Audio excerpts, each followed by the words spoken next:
Hello and welcome to Candle and the Bonfire. Can we talk? This is a training program and podcast designed by two healers to get you what you want. You can have what you want if you pay the price. And what you want can be in any of 5 categories. It could be physical, emotional, mental, financial, and social. We're not here to judge. We're just here to draw out the map together so that all of us can get what we want, and specifically without taking anything from anyone else. In fact, our ambition and the point of all education is to get what we want by giving others what they want. And that's what this podcast is dedicated to. Candle and Bonfire is a training program designed to get you what you want and to show you that to do that, you have to pay a price. You have to ask for it. And you may have to ask for it physically, emotionally, mentally, financially, or socially. So you see, these 5 domains of life, the ones that we all feel pressured by. I know physical pressure. I know financial pressure. Social, mental, emotional pressure, these are all intimately familiar to all of us.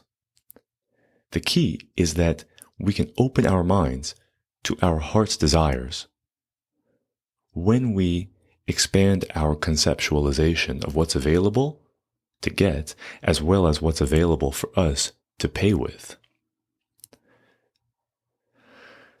Whatever you want, whether it's $1,000 or a loving relationship, is going to require action from you. And it wouldn't make much sense to buy $1,000 with $1,000. And so you're going to have to buy money through time, action, and service to others.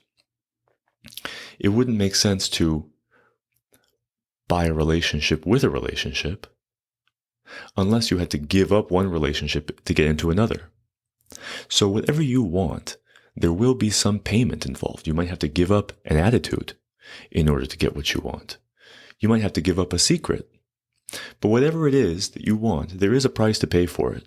And that's what this podcast is dedicated to making as clear as possible for both you and for us. This is a crowdsourced training program that we're all making together. We're going to kick it off in this format, but we have been reading and researching and seeking and learning and talking our whole lives. We have been trying to get what we want. We've been trying to learn how decisions are made, how bets are placed, when are we successful and when are we failing, and what can we learn from our failures. When you try to get what you want, when you set your standards high, you discover your strengths and weaknesses. You quickly discover what you can and cannot do, what your tendencies are, both good and bad. So one of the questions that comes up very frequently is, can we get some examples of the things that we want in each of these different domains? And I'll just make it very simple. In the physical domain, we want pleasant experiences. We want good sensations, good feelings. We want to live in the places we want to live. We want to have the body that we want to have. These are things that people can want in the physical realm. In the emotional realm, people want peace of mind, comfort, and people want happiness, fulfillment, and feeling of safety and belonging. In the mental realm, people want intellectual stimulation, interesting ideas. People want to be smart. People want to have sanity. Your mind is very vulnerable to all kinds of insults and oppressive conditions. We all know what it feels like to be pushed around, and it drives us insane. It drives us crazy. We don't like it. So peace of mind and sanity are very valuable mental accomplishments and states that require establishment and maintenance and don't just come on their own. They're under constant assault by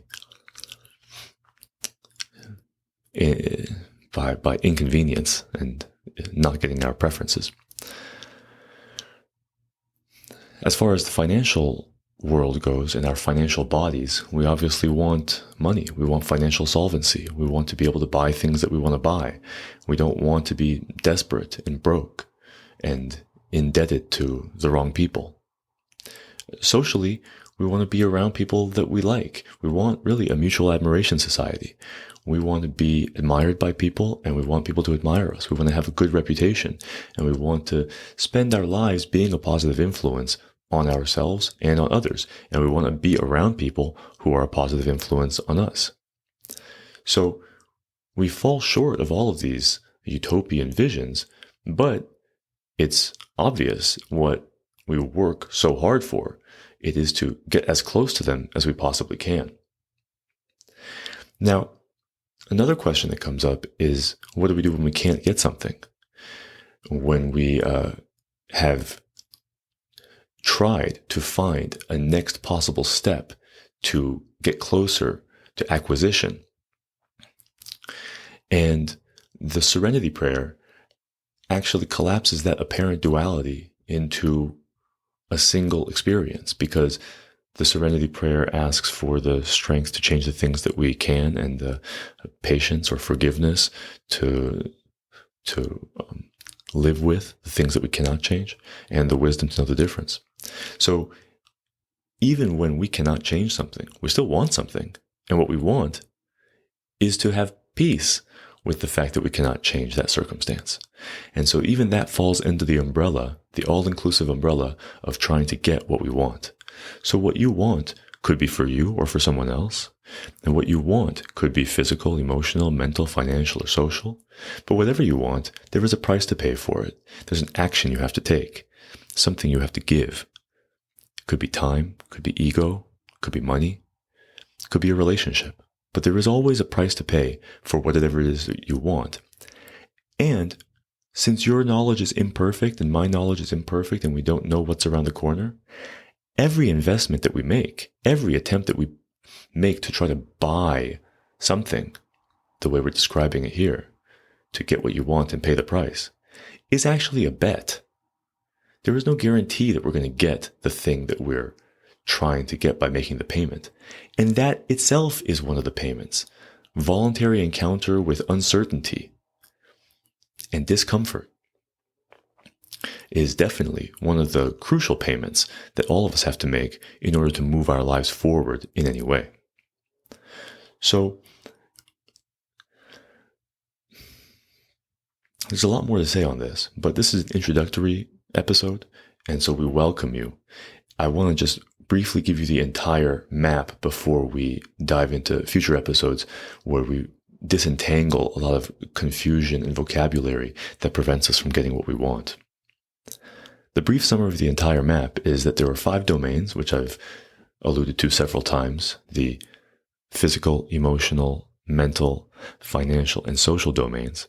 And in those domains, we live lives. We live a physical life, an emotional life, a mental life, a financial and social life. And we have a body in each of those lives. And those bodies have vital signs. Your physical body has vital signs. Your emotional, mental, financial, and social bodies all have vital signs. And the health of that body can be measured. And part of the health of that body is in the impressions that it leaves on the world, because we are taking in impressions, we are feeling pressure from the world. But the question is also, what kinds of pressures are you putting on the world? What kinds of influences are you having on the world? Yes, the world is having influences on you, but you're also having influences on the world. And so when we take responsibility to account for the influences that we're having on the world, that is when we become stewards of our own lives. The more we have an honest relationship with what's healthy and what's sick, what's going well and what's going badly, how we are winners and how we are losers, then we start to have more authorship or authority or self-determination, because we are not succumbing to the taboo that doesn't allow us to use words like desire, success, failure, wins, and losses. When we rise above those words and we can look at them, we see that in fact, losses are not losses. Losses are experiences. Losses are lessons. And it's a matter of gradient. It's not binary, whether we see the world that way or not. We have our limits. Some losses we can see as experiences, but we do hit our limits, and sometimes we cannot see an experience, a negative experience, as a benefit to us. And we can forgive ourselves. We can love ourselves and not be upset with ourselves for not being so enlightened. We are human. We have limits, and we like to get our way. We don't like to have our preferences violated. So that's what this podcast is about. It's about getting what you want by going to your limit. So the 5 domains that we just described are the 5 lives we lead, the 5 worlds we live in, and the 5 bodies that we have: the physical, emotional, mental, financial, and social.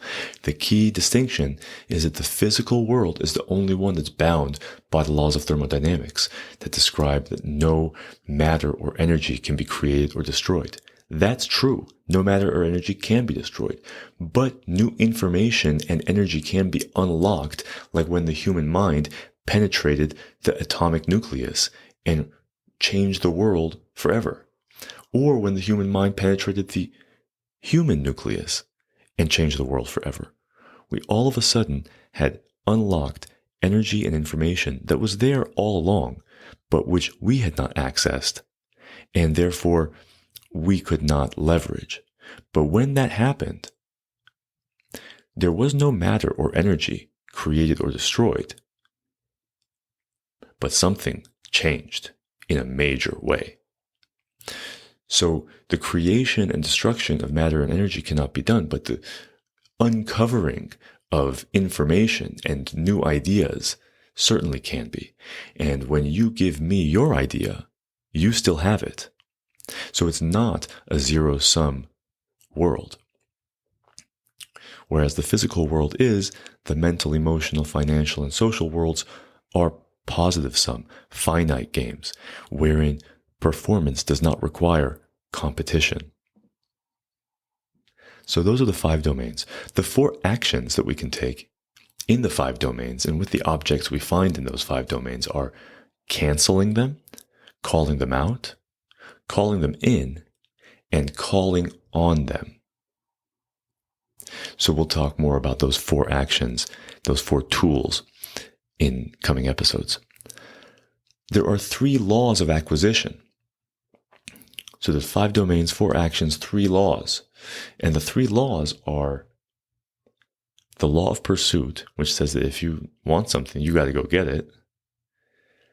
The law of attraction, that says you can design your life and yourself to be attractive to certain ideas or people or objects and have them come to you.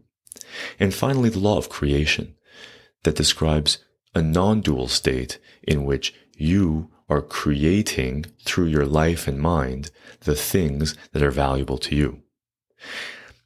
And notice that in the law of creation, you don't need to take anything from anyone else. And in fact, your life can be a gift to others so that there is no sacrifice made by you. You're enjoying what you're doing, being the light that you are, shining as you do, and being of great value to others. This is the point of education. This is the point of leveraging your mind. To rise ourselves, to elevate ourselves, expand ourselves out of the world of mere materialism in which nothing can be created or destroyed, and into the realm, into the metaphysical realm of emotions, thoughts, financial transactions, and social interactions. So we have 5 domains, 4 actions, 3 laws, and 2 choices. The 2 choices are, do I have an action I can take in pursuit of my desire or not? And that goes back to the serenity prayer. Finally, there's one purpose. Anyone guess it? The purpose is to get what you want. That's the point of what we're doing here. The point of Candle and Bonfire is to get what you want without taking it from anyone else. And in fact, if you can manage it, get what you want by giving others what they want. That's really the heaven scenario. So We welcome you to the conversation. Thank you for all the encouragement and your patience for all the time it's taken us to get here. And we invite you to head to candleandbonfire.com, where you can pick up the free ebook and the very affordable online class and sign up for some one-on-one discovery coaching sessions, as well as sign up for the waitlist on our group coaching date to be determined very soon in 2022. Thanks again for your time. Hope this has been educational and helpful, and we look forward to continuing the conversation.